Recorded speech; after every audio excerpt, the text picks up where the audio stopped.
Bonjour, nous sommes très heureux de nous retrouver à nouveau pour continuer ce que nous avions commencé ensemble, c'est-à-dire l'exploration de la parole de Dieu. Je vous accueille avec bonheur et j'accueille aussi les deux pasteurs qui ont accepté de faire ce cheminement avec nous. Et donc nous accueillons avec bonheur le pasteur Valdeir Aguiar. Merci. Et aussi le pasteur André Villers. Merci. Cher pasteur, nous allons parler aujourd'hui du prophète Sophonie. Mais avant donc d'ouvrir ce livre et de voir ce que Dieu dit à travers ce prophète, je vous invite à prier ensemble. Est-ce que le pasteur Valdeir voudrait bien? Oui. Merci. Notre Dieu, notre Père, nous te remercions, Seigneur, cette opportunité que nous avons, encore une fois, d'ouvrir ton livre sacré et surtout d'apprendre sur ces écrits de Sophonie, de l'expérience qu'il a vécue avec ton peuple. Et nous voulons, Seigneur, ouvrir notre cœur de manière que tu puisses nous toucher, à voir quelles sont les leçons que nous pouvons apprendre aujourd'hui de cette histoire, de l'histoire de ce peuple et de ce prophète. Aide-nous, nous te prions, au nom de Jésus. Amen. Oui, effectivement, il est question de tirer des leçons donc, de ce que nous étudions. Alors nous sommes 6 siècles avant notre Seigneur, un peu plus de 6 siècles. C'est la période de l'expansion assyrienne, on est d'accord? La Samarie, au royaume du Nord, vient de disparaître. A disparu en 721, 722. Les dates, quelquefois, divergent, mais c'est la même période. On peut dire que Tyr est tombé en 691. Le pharaon Nécho s'est emparé de Gaza vers 609. C'est dans cette période un peu troublée que Sophonie va annoncer ce qui va arriver pour le royaume du Sud. Alors, j'aurais aimé que nous puissions dire un petit peu plus sur cette époque. Qu'est-ce que vous pouvez dire sur l'époque, le contexte dans lequel va émerger Sophonie?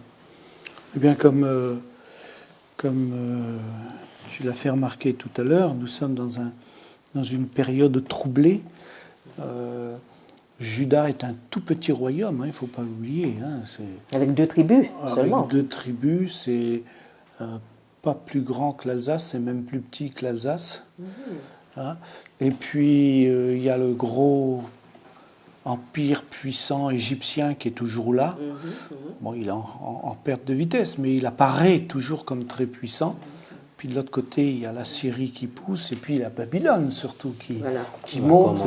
Il y a Ninive qui va tomber, Babylone qui va venir, et Israël est au milieu. Voilà. Enfin, toute petite chose au milieu. Juda, est au milieu.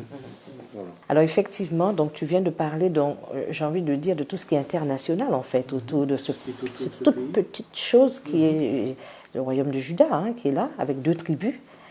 Et maintenant, qu'est-ce qui se passe à l'intérieur? Quelle est l'atmosphère? Qu'est-ce qui se passe à l'intérieur maintenant? Oui, le problème intérieur, c'est aussi grand et difficile que celui de l'extérieur. Nous sommes à l'époque d'un roi qui a fait toutes les mauvaises choses qu'il a pu faire dans le royaume Manassès, qui a régné 55 ans et a adoré toutes sortes de choses. Oui. Après ça, vient son... Bon, il est repenti à la fin, oui, c'est vrai. Effectivement, oui. Mais après ça, il vient son fils, Amon, qui va reprendre toutes les mauvaises choses que son père a fait. Il va régner une courte période de temps. Et après ça, bon, nous arrivons à l'époque de Josias. Ah oui, on a pour habitude de l'appeler le bon roi. Alors, qu'est-ce qu'on peut dire sur Josias? C'est un jeune roi au départ, puisqu'il commence à régner à l'âge de 8 ans. C'est quand même impressionnant. Et puis, il a certainement eu une mère qui l'a bien élevé, parce que son père, apparemment, c'était pas du tout... Mais il ne faut pas oublier que dans la famille juive, c'était la maman qui faisait l'instruction. Oui, mais enfin, ça veut dire que les mamans des autres, de ses pères et son grand-père, son père et son grand-père, n'étaient pas malheureusement suffisamment bien ancrés dans la foi, alors que là, apparemment, on peut dire que la maman de Josias a été une femme certainement très ancrée dans la foi. Une femme d'influence qui a impacté la vie de Josias. Auprès de lui. Bon, il avait 8 ans, donc son père n'était plus là, et avec sa mère. Et puis, il a été aussi influencé peut-être par le souverain sacrificateur, le responsable religieux qui était là. Et ensemble, ils vont pouvoir entamer une période de réforme importante sur Israël. Quelles sont les étapes décisives dans la vie de ce roi? Je crois que nous avons d'abord la préparation qu'on vient de dire, n'est-ce pas? Par sa mère. La mère et les prophètes qui étaient là, voilà. entourés. Et plus tard, on va parler de Hulda. Après ça, il y a la découverte de la loi et qu'il tient ça à cœur et appelle tous les gens pour aider, voir qu'est-ce qu'on va faire, qu'est-ce qu'il dit le Seigneur, comment est-ce qu'on doit répondre pour tout ça. Et après, il y a les réformes qu'il va faire et la Pâque qu'il va établir. Rétablir tout ça, les pratiques du temple. Les activités religieuses du temple, tout ça. Alors, j'ai envie de... Oui, excuse-moi, mais ça montre le piètre état spirituel du peuple d'Israël, parce qu'on va retrouver la loi, on l'avait oubliée. On ne savait même plus où elle était. Et même lui, il a dit, qu'est-ce qu'on fait avec ça? Voilà, et ils sont tous là, perdus.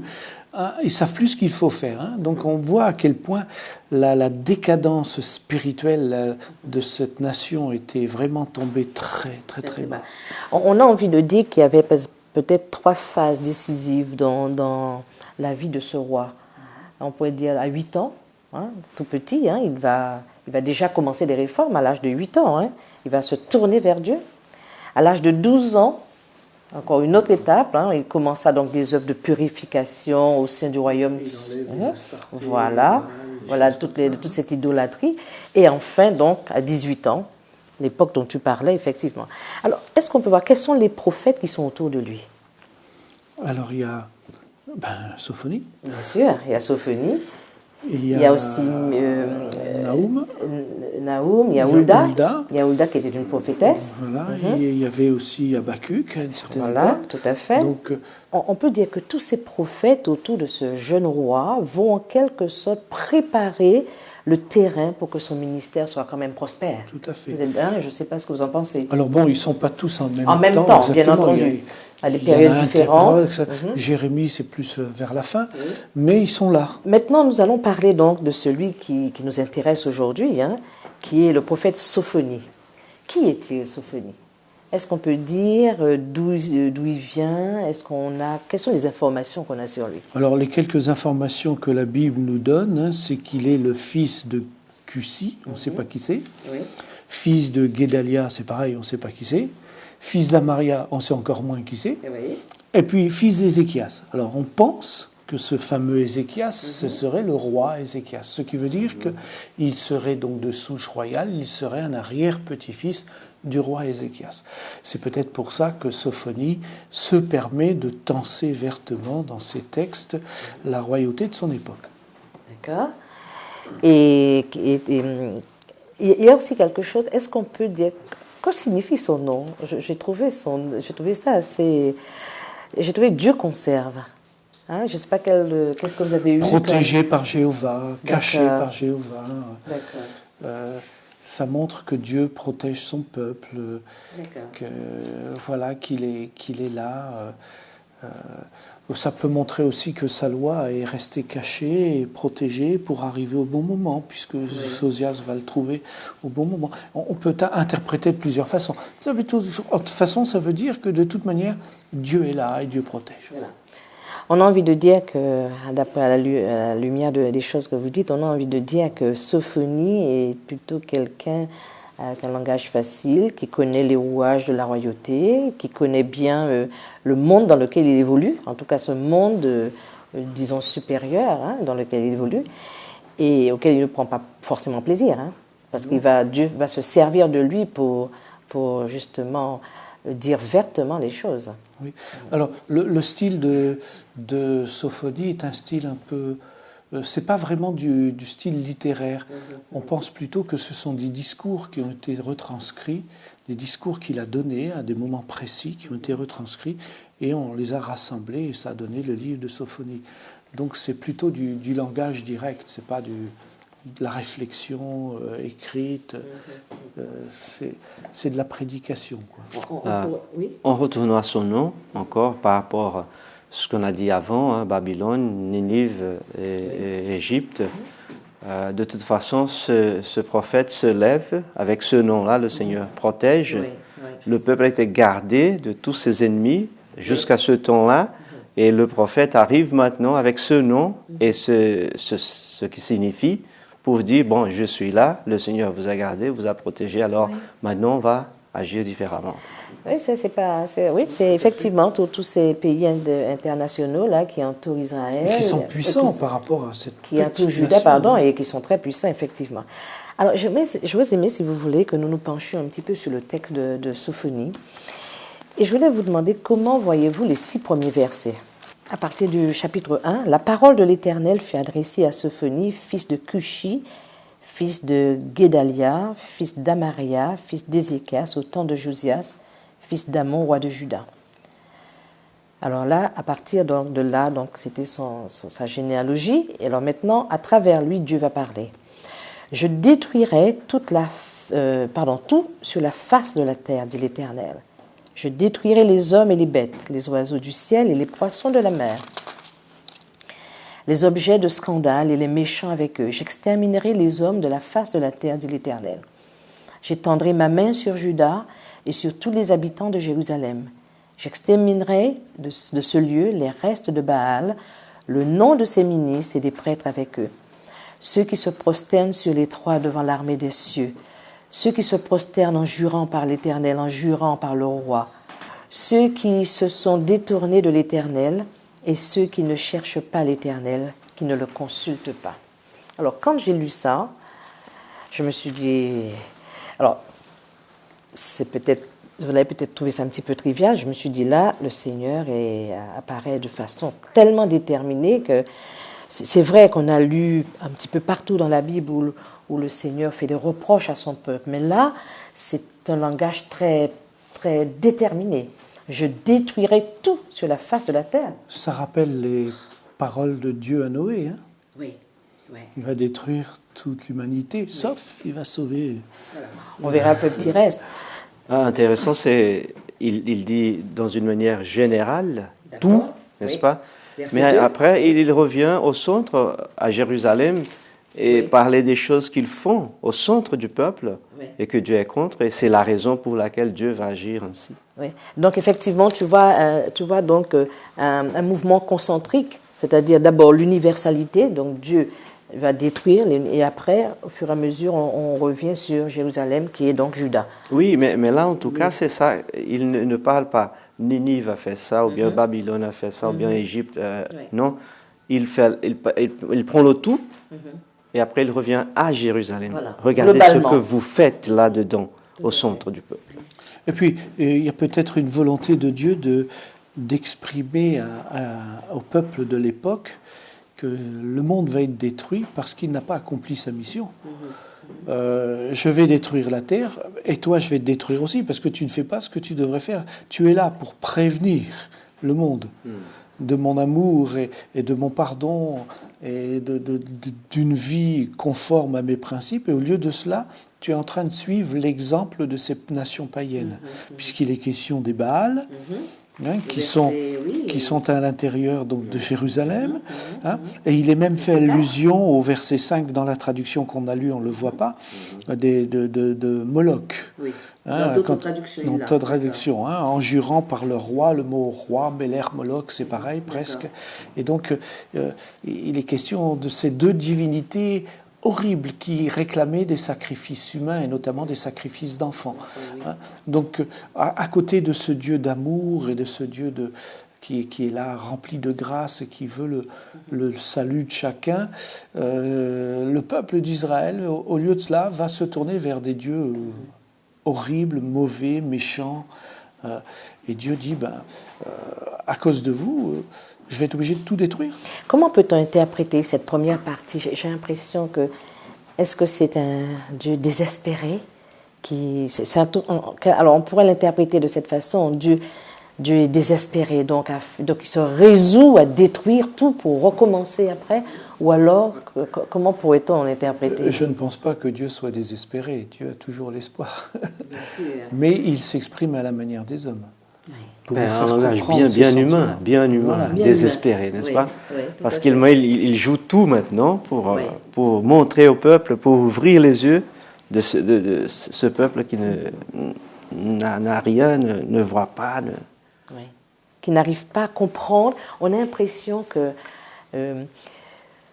là, à mon avis, il y a un déterminisme de Dieu qui est malgré lui, en fait. Hein, parce que le peuple n'arrive pas à comprendre du tout. On a l'impression qu'il n'y a aucune compréhension de Dieu et son peuple. Et qu'à un moment, le peuple saisit, puis le peuple ne saisit plus. Et voilà. Alors, c'est pour ça que je parlais de désespérance de Dieu. Hein, mais on verra un petit peu plus tard. Hein. Alors on est quand même au temps de Josias, il ne faut pas l'oublier. Oui.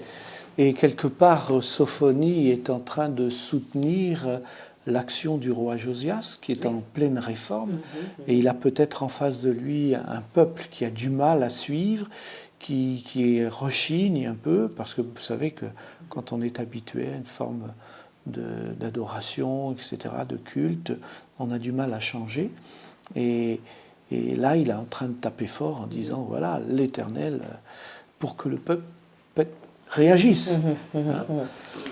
Et à travers donc tout ça, parce qu'il va continuer, parce qu'à partir du verset 7, on a l'impression, hein, vous allez me confirmer ça, on a l'impression qu'il rentre maintenant dans le détail des grandes lignes. Hein, tu avais bien reconnu tout à l'heure qu'il y avait cette espèce, au début, il y avait l'universalité donc du jugement. Et puis après, il rentre dans le détail pour dire, en disant pourquoi, justement, il en est arrivé là. Hein, quand on lit, car tous ceux qui trafiquent, le verset 11, gémissez habitants de Maktesh, car tous ceux qui trafiquent ont détruit, tous les hommes chargés d'argent sont exterminés.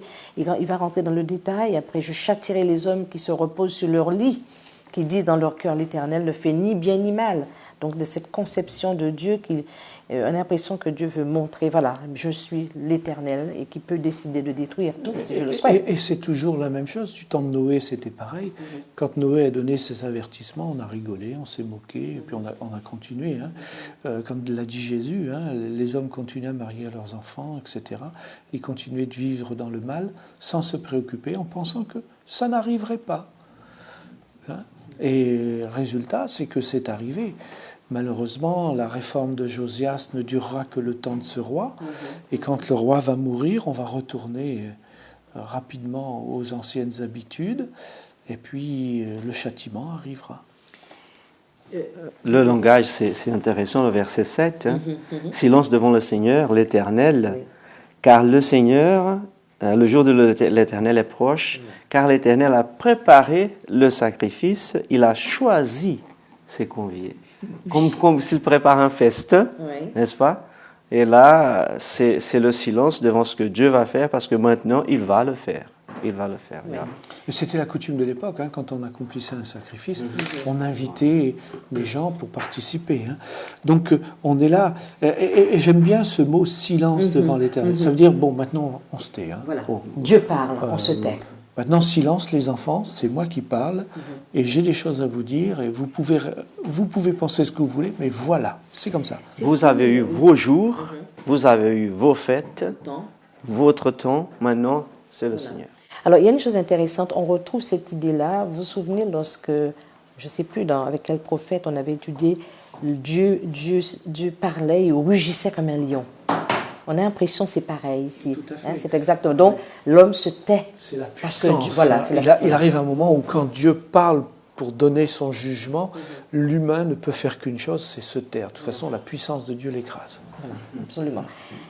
Et voilà, et quand on lit le reste du verset, on va revenir tout à l'heure sur le texte, le verset, la deuxième partie du verset 7, car le jour de l'Éternel est proche. Alors, la question, je viens de m'arrêter un petit peu, vous poser la question de quel jour dont il s'agit, parce qu'on sait que le peuple du Sud va être détruit, hein, que Juda va être détruit.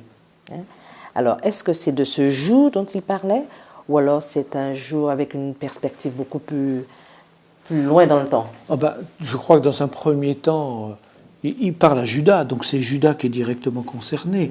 Et Dieu est en train de lui dire qu'il va y avoir des cris amers, c'est un jour de fureur, un jour de détresse et d'angoisse, un jour de ravage, de destruction. Il y aura la guerre, hein, les trompettes, etc., la ville qui est détruite. Bon, ça va être le combat et ça va être la destruction. Hein? Et ça, c'est clair. Et c'est ce qui s'est passé. On connaît l'histoire. On sait que les troupes babyloniennes vont venir. Elles vont détruire les murs. Elles détruiront le temple. Elles détruiront tout. Ça va être le massacre et la déportation. Ça va être un moment terrifiant pour la population, pour le peuple.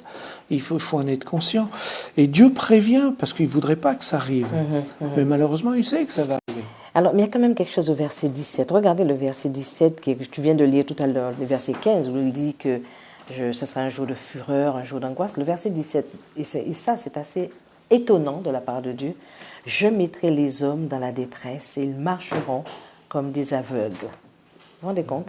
Alors, jusqu'à présent, lorsqu'on enseigne Dieu, on enseigne toujours Dieu. Il est bon, il est tellement bon qu'il n'envoie jamais des situations comme ça. Mais si, la Bible enseigne que Dieu est capable aussi de jugement autant qu'il est capable d'actes d'amour. Mais ce n'est pas lui qui fait le mal, c'est les hommes qui se trouvent dans la détresse à cause de leur choix. Oui. Hein? Dieu ici les appelle. Il leur dit, attention, vous me fuyez, et en me fuyant, vous fuyez ma bénédiction. Donc en rejetant ma bénédiction, il vous arrivera le malheur. C'est la conséquence du choix. Malheureusement, c'est le même langage que nous trouvons dans le prophète. Dieu ne fait rien. Oui. Dieu n'agit pas. Voilà. Nous sommes là, nous faisons ce que nous faisons, nous aimons ça. Ah, où est Dieu? Où est-il? N'est-ce pas? Chacun mène sa Alors vie, là, il y a la conséquence immédiate pour le jour du Seigneur. Il va agir dans ce contexte. Oui. Et naturellement, nous pouvons trouver l'application pour le futur. Le jour du Seigneur viendra dans le futur aussi. Oui, c'est clair que le jour du Seigneur, c'est aussi la fin des temps, le retour du Christ, où il y aura aussi malheureusement des détresses et des souffrances. Voilà. Et pour confirmer ce que vous êtes en train de dire, que le Seigneur effectivement prévient, si on regarde le chapitre 2, regardez, il y a encore un appel, malgré les choses sont à leur terme, ça va arriver, le Seigneur dit encore, rentrez en vous-même et examinez-vous, nation sans pudeur. Dieu est en train, quelque part, de lancer une dernière perche. Hein, on dit que c'est la dernière perche, il faut l'attraper. Et on sait on connaît la suite. Hein. Voilà, le Seigneur veut que les gens reviennent. C'est ce qu'il dit, hein, quand il dit « je ne veux pas que le méchant meure hein, mais qu'il change de vie ». Donc c'est le but.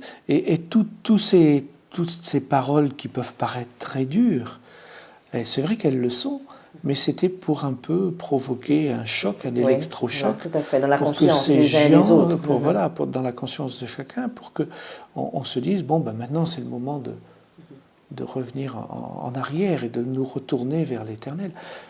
Ça a certainement servi. Il y a des gens qui ont entendu l'appel du prophète. Parce qu'on verra, on ne nous le dit pas exactement, mais il y a un peuple qui restera fidèle, même si la grande majorité va malheureusement subir la déportation. Il est merveilleux de voir aussi que où Dieu peut arriver, où il peut aller pour que ce peuple puisse lui écouter. C'est-à-dire, il retranche les hommes dans leur dernière... il est arrivé jusqu'au moment de venir en Jésus, hein, en lui-même, n'est-ce pas, pour que les gens puissent écouter, puissent voir comment il aime et comment il veut sauver. Et puis il faut voir aussi que pour Dieu, derrière ce peuple, on l'a vu dans l'universalité du jugement au début du livre, il y a le salut de l'humanité. Voilà. Il n'y a pas qu'Israël. Non, il est le Dieu de toutes les nations, de toutes les nations. Et si on continue le chapitre 2, si vous voulez bien regarder, il dit au verset 3, regardez. Encore un appel. Cherchez l'Éternel, vous tous humbles du pays, qui pratiquez ses ordonnances. Recherchez la justice, recherchez l'humilité. Alors ce mot qui est un mot extraordinaire, et je connais un pasteur qui est d'origine israélite et qui dit ce mot dans la Bible fait trembler. Peut-être, après avoir cherché la face de Dieu, peut-être que vous serez épargnés au jour de la colère de l'Éternel. C'est un mot assez puissant ici, hein, peut-être. Hein. C'est-à-dire qu'il faut vraiment chercher avec humilité. Voilà, avec humilité, le cœur humble et s'humilier et reconnaître le grand Dieu de l'univers. C'est pas parce que Dieu a besoin. C'est un acte juste, tout simplement. Je ne sais pas. C'est juste de reconnaître que Dieu, c'est lui qui est le créateur de toutes choses. Il est juste de reconnaître c'est lui qui est en amont de tout ce que nous avons. C'est juste. Et je le comprends tout à fait lorsque Lorsque les hommes refusent de reconnaître Dieu en tant que le propriétaire de toute cette nature, le propriétaire de toutes ces choses, ils ne le revendiquent pas en tant que propriétaire, ils le revendiquent tout simplement parce que c'est juste, parce que l'adversaire essaie de s'approprier, c'est approprié non seulement de l'univers, mais c'est approprié de l'âme des êtres humains, il s'est approprié donc du corps des êtres humains, il s'est approprié de l'enseignement, il s'approprie de tout. Et Dieu nous dit, vous êtes mes enfants, voyez clair à travers tout cela. Oui, et le peuple se croyait dans le droit chemin. Ils avaient l'impression qu'ils faisaient ce qui est bien, ce qui est bon, et Dieu est en train de leur dire non, c'est pas cela. C'est pas parce que vous appelez le bien mal ou le mal bien que c'est vrai. Le bien c'est toujours le bien et le mal c'est toujours le mal. Et le bien c'est moi qui détermine ce qui est bien. Voilà. Mais vous pensez être dans le droit chemin et vous vous dites ben, le Seigneur nous fera rien. On risque rien. Eh bien non, détrompez-vous. Vous êtes écarté, vous allez subir. Et là, le détail de choses que Dieu ne peut pas faire. Cherchez, vous devez chercher. Oui. J'ai déjà fait ma part, je cherche moi aussi, mais vous devez chercher. Vous devez pratiquer, vous devez rechercher la justice. Alors, il y a votre part à faire, il faut le faire, vous le faites, moi, je ne peux pas faire pour vous. Et permettez-moi de revenir, si vous voulez bien, au chapitre 2. Regardez, rentrez en vous-même, examinez-vous. On a l'impression qu'il y a ici une redondance. Rentrez en vous-même, c'est déjà s'examiner. Et il appuie, examinez-vous. Oui, alors, comment comprendre ça? Il y a le fait de rentrer en soi-même, c'est-à-dire de faire une introspection de sa vie, de regarder sa vie. Est-ce que je suis vraiment, qu'est-ce que je suis vraiment? Et ensuite examiner, c'est de comparer avec ce que Dieu demande. Est-ce que ce que j'ai fait et ce que je suis est vraiment en accord avec ce que Dieu demande? Je pense qu'il y a les deux. Il ne suffit pas de dire j'ai péché, il faut voir aussi où est mon péché, quel est-il. Donc il faut que je voie ma vie et que je la compare. Donc c'est pour ça qu'il faut faire l'ensemble. Qu'est-ce qu'il y a dedans et qu'est-ce qu'il y a dehors que Dieu me montre pour que je puisse comparer, voir comment ça va, comment ça marche. Je voulais vous emmener, si vous voulez bien maintenant, au chapitre 3. Oui. Nous allons au chapitre 3 et j'ai envie de vous... peut-être que vous pourriez lire le verset 9. Alors 9, 11 et 12. Pardon. D'accord. Alors je donnerai au peuple des lèvres pures afin qu'ils invoquent tous les noms de l'Éternel pour le servir d'un commun accord. Au-delà des fleuves de l'Éthiopie, mes adorateurs, mes dispersés, m'apporteront des offrandes. En ce jour-là, tu n'auras plus à rougir de toutes tes actions par lesquelles tu as péché contre moi. Car alors j'ôterai du milieu de toi ceux qui triomphaient avec arrogance, et tu ne t'énorgueilleras plus sur ma montagne sainte. Je laisserai au milieu de toi un peuple humble et petit, qui trouvera son refuge dans le nom de l'Éternel. Alors, on va s'arrêter là. Qu'annoncent ces versets? Comment comprendre ces versets? D'abord, Dieu a toujours un plan, oui. N'est-ce pas? Ce n'est pas tout perdu. On a envie de dire un plan B, alors. peut-être Loa, oui. Que maintenant, ça va jouer encore. Oui. Oui. C'est nous qui pensons à un plan B, mais pour lui, ce n'est pas un plan B. Parce qu'il connaît toutes choses, il ne faut quand même pas... Non, c'était une façon de dire les choses. Voilà. Et le plan, il est toujours là, et Dieu fait toujours ce qu'il peut pour revenir à ce plan qui c'est le salut. Le plan originel. Originel. Voilà. Et qui consiste à purifier le peuple. Et à sauver tous les peuples. Alors, j'aime bien ça. Oui, parce qu'au départ, il est dit, je donnerai au peuple au pluriel des lèvres pures. Il ne s'agit pas simplement du peuple d'Israël, il fait appel à toutes les nations. Voilà. Et il dit, quand on continue le verset 11, en ce jour-là, tu n'auras plus à rougir de toutes tes actions, on sent le pardon. Le pardon, l'effacement de la grâce. Voilà, la grâce qui est passée, tout à fait. Et donc, vas-y. D'après ce qu'il dit André, le verset 10, au-delà des fleuves de l'Éthiopie. Voilà. La grâce de Dieu s'étend. Ça va très loin, parce que pour eux, l'Éthiopie, c'était le bout du monde. Oui, déjà, tout à fait. Alors, c'est ce verset 12, je laisserai au milieu de toi un peuple humble et petit, c'est-à-dire un peuple transformé. Comment comprendre le mot humble et petit là? Alors, c'est justement un paradoxe, parce que d'un côté, il est question de tous les peuples, Alors on s'attend à avoir un monde énorme, et puis de l'autre côté, on nous dit un peuple humble et petit. Alors est-ce que c'est un peuple humble et petit qui va être là au moment où il va y avoir la catastrophe au temps de Judas, ou est-ce que c'est un peuple humble et petit à la fin des temps? Alors tout dépend dans quelle perspective on se place. Parce qu'effectivement, on peut penser que puisque la catastrophe va arriver, le peuple va être déporté, d'après l'histoire, on sait qu'il va un peu qui va rester. Hein. Il y a aussi quelques... Bon, il y a des gens qui vont rester, mais il y a aussi des bons qui vont être déportés. Oui. Hein, puisqu'il y a des gens comme Daniel, Ézéchiel, etc., qui sont déportés. C'est quand même des gens qui étaient des hommes de foi. Hein, et donc, mais il restera parmi fidèle aux règles, aux principes. Voilà, il restera une nation. Il ne faut pas oublier que quand il y aura le retour plus tard, tout le monde ne va pas revenir. Hein. Ils seront qu'un noyau à revenir et reconstruire le peuple d'Israël. Oui, le humble et petit, c'est une comparaison par rapport à la situation du peuple qui dit Dieu n'existe pas, qu'est-ce qu'il fait, où est-il? On fait ce qu'on veut, on fait ce qu'on veut. Alors Dieu a dit non, ça va finir. Je vais trouver entre vous-même et d'autres un peuple qui me humble reconnaît. et petit qui me reconnaît, qui reconnaît leur situation et accepte mon plan. Tout à fait. Ce que je veux. Effectivement, être humble devant Dieu, c'est accepter le plan de Dieu. Mais voilà. Et ça, il c'est dit, intéressant. Au verset 11, hein, qu'il va ôter du milieu d'eux ceux qui parlent avec arrogance, ceux qui étaient orgueilleux sur sa montagne sainte. Et je laisserai un peuple humble et petit. Pas ceux qui s'enflent, mais c'est des gens qui sont humbles parce qu'ils trouvent leur refuge dans le nom de l'Éternel. Et c'est ça l'humilité. L'humilité, c'est de reconnaître ce grand Dieu de l'univers et s'appuyer et vivre avec lui, dépendre de lui. C'est voilà la notion de l'humilité de Dieu. Et on pourrait dire dans certaines situations ne pas discuter avec lui. Ah non. Oui, c'est pour ça que silence devant l'Éternel, là, c'est pas nécessaire. Ce peuple est à l'écoute. En tout cas, dans ce alors cadre-là. L'autre n'écoutait pas. Dieu est obligé de dire silence. Dans ce cadre-là, c'est clair. J'ai envie donc, si vous voulez, pour que nous puissions avancer, peut-être terminer, que nous regardions le verset 17. Je vous propose ce texte-là. Peut-être tu pourrais le lire. Ah oui. L'Éternel, ton Dieu, est au milieu de toi, comme un héros qui sauve.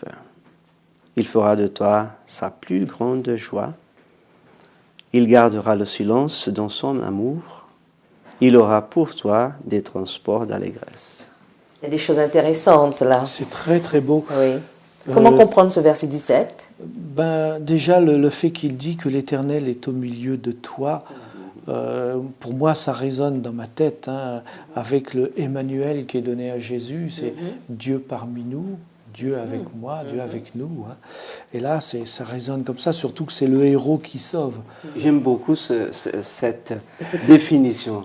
Dieu comme un héros, ça c'est merveilleux. Surtout à notre époque où on veut beaucoup de super-héros, bien voilà, le super-héros, il est là. Absolument.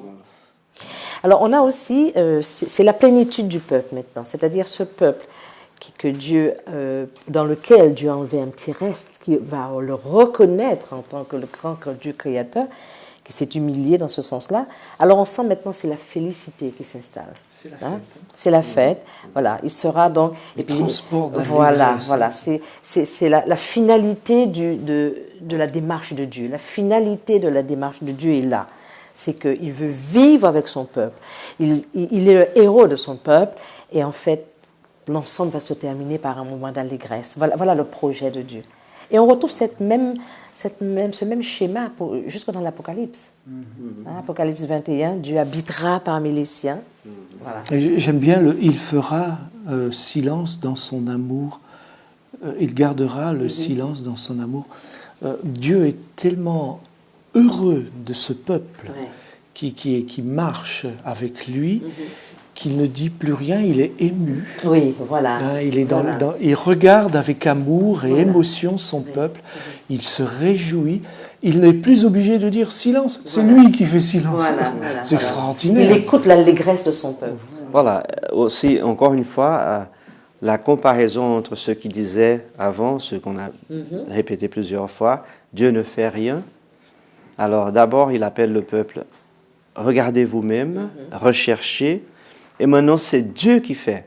Voilà. Encore une fois, il agit. Ces 4 choses que nous avons là, c'est Dieu qui fait et montre son action. Et ce qui est intéressant, c'est que j'aime bien cette image, Dieu qui, on imagine le Père Céleste regardant tout son peuple dans la joie et le bonheur. Ça pourrait être les paroles de la fin. Je voulais simplement m'adresser à nos amis internautes et leur dire que oui, Dieu a un plan. C'est vrai que les choses ne nous rassurent pas, les choses dans lesquelles nous vivons, ça ne nous rassure pas. Ce texte-là nous invite, à reconnaître que Dieu, oui, va juger le monde, et cela est juste qu'il le fasse. 2, il prévoit qu'il y ait un peuple, ne serait-ce qu'un reste de l'humanité qui lui reste fidèle, et ça fera son allégresse. En tout cas, je suis déjà dans la joie, sachant que nous y serons, n'est-ce pas? Ok, bonne semaine à vous. Au revoir.